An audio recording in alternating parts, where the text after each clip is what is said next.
amazing dog. Thank you, fellow Toastmasters, distinguished guests, and of course, judges. Chloe is a dog that we got as a puppy.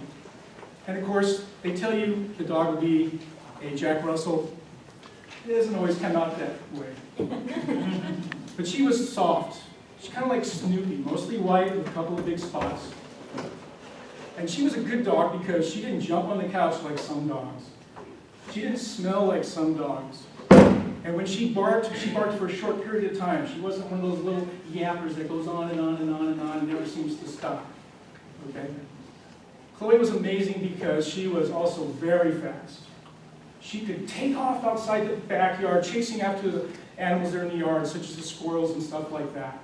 Who knows how many rodents we could have had, except we had Chloe chase them out of the yard. And unfortunately, she chased the songbirds out of the yard too. So, I said she was amazing. I didn't say she was perfect. Not only was she good at running, she was a great jumper. She could jump like 4 feet in the air, catch a ball, catch a frisbee. And I know you're probably saying, oh, lots of dogs can run fast and catch balls and catch frisbees. But, you know, they say athletes have brawn and no brain. Chloe had both. She was very smart. Okay, she could open a pantry, get into your food. She could open a metal, heavy, sliding glass door. I've had kids come over my house had trouble opening my sliding glass door. So in addition to running and jumping, I'd have to tell you an interesting story about her. We had a friend over one Saturday enjoying the beautiful Simi Valley weather, looking out into our backyard, nice spring day, and my friend says to me, you know your dog's walking on your 4-foot brick wall? And we're like, oh yeah, she does that all the time. And basically she would get on the wall, she would pry it around, look at the territory, make sure everything was okay, but we never saw how she got on the wall. Well, a year ago, she turned 15. Now don't get your calculators, phones, and computers out. That's 105 people years. Pretty old. Well, about 4 months after that, we came home. We just had my wife and I, Sue, were coming home for lunch. She was in the middle of a massive seizure that would never stop. We freaked out. We called the nearest vet hospital. What do? Bring her on in. Took her on in. Took 2 shots of medicine to calm her down. She had to spend the night for 24 hours under observation. When I picked her up the next day, they gave me medication. It said it would last a week. So we went to our vet at the end of the week, and I had to tell my vet, my sister told me an interesting story because she had a dog that had a seizure, but it turned out to be epilepsy.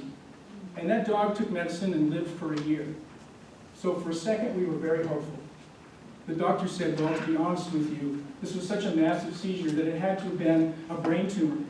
Now, we could spend thousands of dollars trying to remove the brain tumor. It could die on the operating table, it could last a week, it could live for another month. So we said, well, what do we do if we do nothing? And the doctor said, well, she'll probably live about a week.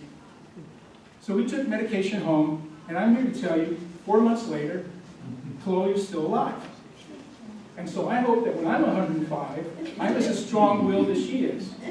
Simply amazing. So when I was preparing my speech, I was thinking, what would I tell my grandkids, if I ever have any grandkids, about Chloe? And I said, I would tell them the legend of Chloe. And you may be asking, why would you call it the legend of Chloe? And the reason being is I grew up in Arizona. You may not know that. I grew up in Phoenix, Arizona. And everybody in the state of Arizona had heard the legend of the lost Dutchman gold mine. Everybody heard the story. Everybody knew approximately where it was, but nobody had ever seen the gold mine itself. That's why it was a legend.